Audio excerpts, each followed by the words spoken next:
very likely you're driving to work sideways this morning on ice instead of skating on it like Chris Chellos did. And he, in addition to being a Hall of Fame hockey player with 3 Stanley Cups under his belt, if you will, of course, a successful businessman and a multiple author now. And the latest book is called Made in America by Chris Chellos. You know his story by now. He's working for the Red Wings, played for the Canadiens and the Blackhawks, and, of course, the Red Wings and all that. In fact, he's tied, last I looked, with Gordie Howe for the most NHL seasons played with 26. And we know that Gordie Howe has seen better days than Mr. Hockey is seeing right now. Chris Chellos on the other end of our AT&T line. Thanks for being available. Congratulations on the new book. Oh, thank you. Speak to me, if you wouldn't mind, about Gordie Howe, because you share that record with him, and he played on and on and on and on, and so did you. Any experiences with him that you like to share when people ask about him? Yeah, it's come up now over the past course of since I've been doing these signings. Yeah. And yeah, real fortunate. I've said it all along, that the 3 teams that I broke into with the history, first Montreal, with the likes of the Bellevaux and Lafleurs, and then Chicago, the Hulls and Makitas, and now, Ted Lindsay and then Gordie. It was great to have them around. I've been in Detroit 15 years, and he was always around the room. Just great, a lot of fun, always joking around, still joking around. Yeah.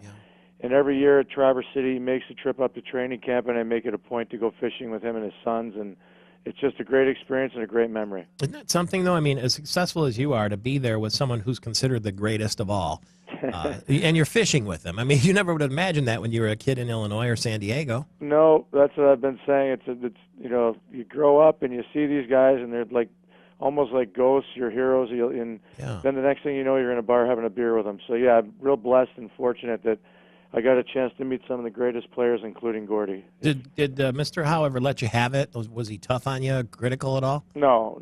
I think the best thing is when you were struggling, he'd come in and just kind of try and loosen you up and make a joke and kid with you, and then put his elbow in your chin. So that was his signature move. He liked that. Yeah, he did. That's fun. I enjoy this book because it's very conversational, and I don't know when you sit down and tell stories or write. Obviously, you worked with Kevin Allen on it, but one of my favorite stories was when you played in Montreal, and the coach knew when your girlfriend was in town. Yeah.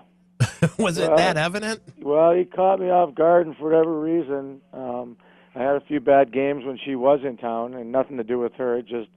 I was young then and just made a lot of mistakes, I guess. But yeah, we were in one of our video sessions before the game, and he caught me off guard, like embarrassed the heck out of me. And so that my wife now, girlfriend then, she missed a few trips after that. So. Was he right though? Was there some correlation? I mean, were you up late or Yeah, well, when you I was only seeing her a day and a half out of the month, and we played every Saturday night and then Monday, and then she'd come in late Friday, always delayed from Boston. She was working in Boston, so yeah, I'd go out for dinner and up late. And I guess like they say in Rocky, women weaken legs when Mick was lecturing him. So yeah. I guess that's was kind of the mindset of Jacques Lemaire. I think a day and a half and a month, I would have to be on intravenous fluids and probably wheeled around like Hannibal Lecter the day after she left. Yeah, I hope she's not listening to this. But anyway, yeah, it was, yeah. Hey, are you going to be any part of that District Detroit with the new hockey arena and all that sort of thing? Will you have any business endeavor in there? I don't know. I've spoke with Chris Ilitch a few times on it, and hopefully I'll still be with the Wings in some capacity, and then who knows, maybe restaurant and been my thing for a while here with my family. And if there's a new spot in the new building or somewhere close by, I was kind of interested maybe in doing something like that. But I don't know. It's still not to the point where they've made those decisions. And trust me, I've got all kinds of people from wanting to get the job for the LED lights for the scoreboard to the ATM machines. So there's a lot of work that goes into it, obviously. And I hope to be somewhere in the vicinity anyway of the new arena. It's going to be unbelievable. We just had Chris did a presentation for the Wings team a couple weeks ago, and it's really amazing on what they plan on doing. I noticed in the book, and you're speaking to mainly Michigan listeners now, though we do have listeners in Southwest Michigan who frequent Chicago. Yep. You say, even though I'm living in Michigan, I'm a Chicagoan. Yeah. Well, yeah, I'm born and raised. That's where I started hockey. My parents are there. Got all my cousins there. So my new home is Detroit, that's for sure. I don't know after the trade to Detroit, I don't know if they'll take me back, but I think that was mostly because there was a lot of ill feelings towards me when the trade was made, and I said I'd never play for the Wings. But I think that's all gone now. There's a few people that still might not forgive me, but I think I said you can't. Everyone's not going to love you. You wish they would, but for the most part, the people in Chicago have been great ever since the Hall of Fame induction. I kind of think they're accepting me as theirs.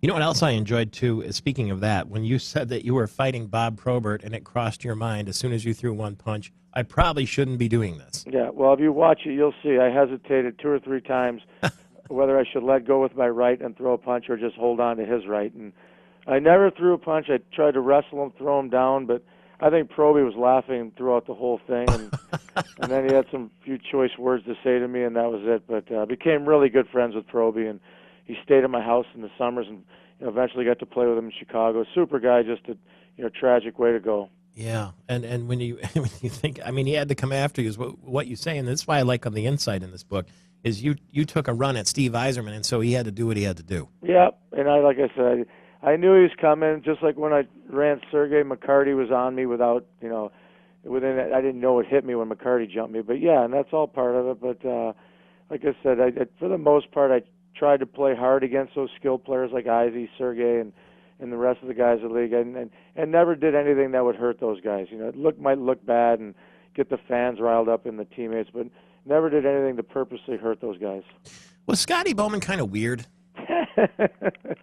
I don't know if I'd use weird, but he was always in a train of thought, and he came up with some real crazy things. And I mean, you saw what he did. He changed the face of the Wings by bringing in the 5 Russians and changing the whole style of play.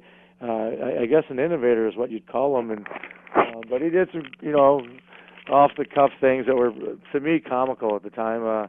I guess if you talk to players that started with him in Montreal, they don't think it'd be that funny with some of the things he pulled. But I caught him at the right time. He loved his veterans, and he was great to the older guys in the team.